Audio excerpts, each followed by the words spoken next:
इधर लॉरेंस बिश्नोई पर था पूरे देश का ध्यान। उधर मुख्यमंत्री बनते ही उमर अब्दुल्ला ने जम्मू कश्मीर में पारित करवा दिया पूर्ण राज्य वाला प्रस्ताव। अनुच्छेद 370 को हटाने की शुरू हो गई तैयारी। जम्मू कश्मीर के मुसलमान उमर अब्दुल्ला पर क्यों टूट पड़े? बीजेपी में शामिल होंगे कई विधायक। पूरा जम्मू कश्मीर सुन रहा अमित शाह का तगड़ा बयान। मोदी से मिलने की तैयारी कर रहे थे उमर अब्दुल्ला। इधर महबूबा मुफ्ती ने किया खेल। जम्मू कश्मीर में उमर अब्दुल्ला सरकार बनते ही अनुच्छेद 370 को वापस लागू करने की तैयारी शुरू हो गई है। मुख्यमंत्री बनते ही उमर अब्दुल्ला ने जम्मू कश्मीर को पूर्ण राज्य का दर्जा दिलाने वाला प्रस्ताव कैबिनेट में पारित करा लिया है। लेकिन उमर अब्दुल्ला की पार्टी के अंदर ही बगाव शुरू हो गई है। इसके साथ ही महबूबा मुफ्ती से लेकर जम्मू कश्मीर के कट्टर मुस्लिम पार्टियां उमर अब्दुल्ला के ऊपर एक साथ टूट पड़ी हैं। उमर अब्दुल्ला दिल्ली पहुंचकर पीएम मोदी से मुलाकात करने की तैयारी में लगे हैं, लेकिन जो सोचा था उसका बिल्कुल उल्टा हो गया। क्या उमर अब्दुल्ला को इस्तीफा देना पड़ेगा? उमर अब्दुल्ला ने अचानक क्यों पलटी मारी, जानकर आप हैरान रह जाएंगे। मोदी और शाह पीओके को भारत के नक्शे में शामिल कराना चाहते हैं, लेकिन कश्मीर के अंदर पल रहे कुछ कट्टरपंथी कश्मीर को ही अलग करने की प्लानिंग में लगे हैं। 370 को लेकर उमर अब्दुल्ला के खिलाफ ही अब कश्मीर के मुसलमान टूट पड़े हैं। सबसे पहले आपको बताते हैं कि आखिर पूर्ण राज्य का दर्जा मिलने के बाद जम्मू कश्मीर के अंदर क्या बदलने वाला है। 2019 के बाद जम्मू कश्मीर का संवैधानिक ढांचा पूरी तरह से बदल गया है। अब वहां सरकार से ज्यादा बड़ी भूमिका उपराज्यपाल की हो गई है। 2019 का जम्मू कश्मीर पुनर्गठन कानून कहता है कि पुलिस और कानून व्यवस्था को छोड़कर बाकी सभी मामलों में विधानसभा कानून बना सकती है। लेकिन एक पेच भी है, अगर राज्य सरकार राज्य सूची में शामिल किसी भी विषय पर कानून बनाती है तो उसे इस बात का ध्यान रखना होगा कि इससे केंद्रीय कानून पर कोई असर न पड़े। अमित शाह को यह बात पता थी कि जम्मू कश्मीर में बीजेपी इतनी जल्दी अपनी सरकार नहीं बना पाएगी, क्योंकि वहां मुस्लिम आबादी बहुत ज्यादा है। इसलिए जम्मू कश्मीर पुनर्गठन कानून में ही प्रावधान किया गया कि कोई भी बिल या संशोधन विधानसभा में तब तक पेश नहीं किया जाएगा जब तक उपराज्यपाल से उसे मंजूरी न मिल जाए, और राज्यपाल वही करेगा जो केंद्र चाहेगा।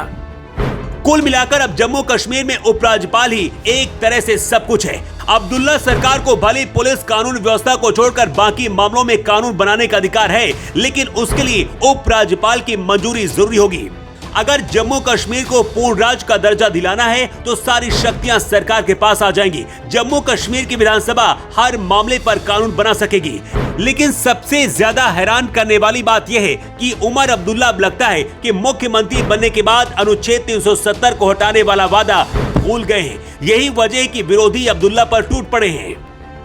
महबूबा मुफ्ती पीपुल्स कॉन्फ्रेंस और इंजीनियर राशिद की अवामी इत्तेफाक पार्टी ने कहा है कि उमर अब्दुल्ला भाजपा के एजेंडे को ही जारी रखना चाहते हैं। विपक्ष ने नेशनल कॉन्फ्रेंस के घोषणा पत्र के वादे की याद दिलाते हुए कहा है कि अनुच्छेद 370 35A और राज्य का दर्जा बहाल करने का वादा किया गया था, लेकिन अब मुकर गई। लेकिन सच तो यह है कि उमर अब्दुल्ला को भी ये बात पता है कि 370 पर बात करने का अंजाम क्या होगा। कुछ दिन पहले जम्मू कश्मीर में अमित शाह ने ऐलान करते हुए कहा था, जम्मू कश्मीर में कांग्रेस और नेशनल कॉन्फ्रेंस के 35 साल के शासन की वजह से आतंकवाद बेकाबू हुआ है।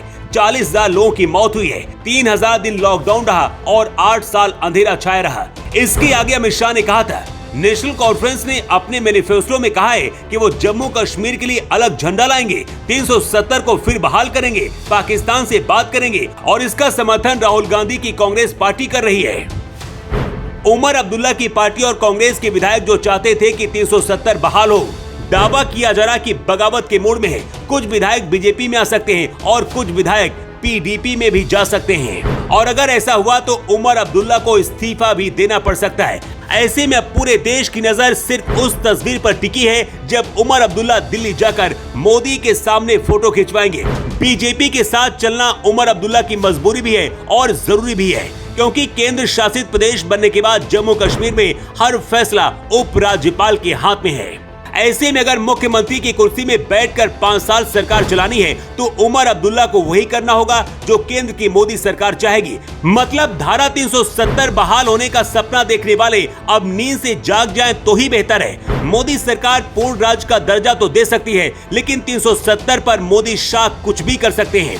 उमर अब्दुल्ला मुख्यमंत्री तो बन गए, लेकिन एक तरफ कुआं तो दूसरी तरफ खाई है। मतलब सरकार चलाना है तो केंद्र से रिश्ते अच्छे रखने होंगे, और रिश्ते अच्छे हुए तो विपक्षी पार्टियां उमर अब्दुल्ला को चैन से जीने नहीं देंगी।